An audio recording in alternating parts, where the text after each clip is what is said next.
Apple Watch may get solid-side touch-sensitive buttons.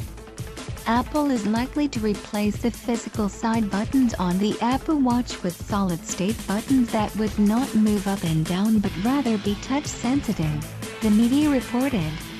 The button configuration on the wearable would remain the same with a button and a digital crown situated on one side of the device.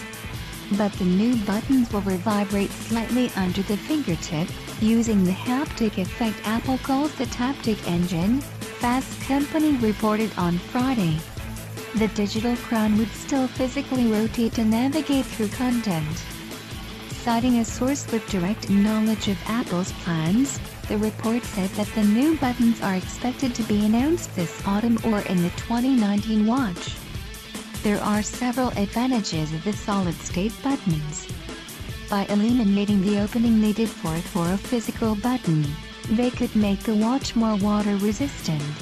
Secondly, they could also free up some design space that could make way for a bigger battery.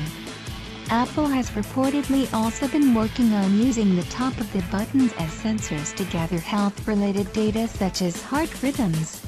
In past years, other Apple components such as MacBook trackpads and iPod control wheels have also gone from moving parts to solid-state technology. Thank you for watching this video. Please subscribe my channel for more update, like, share and comments on this video.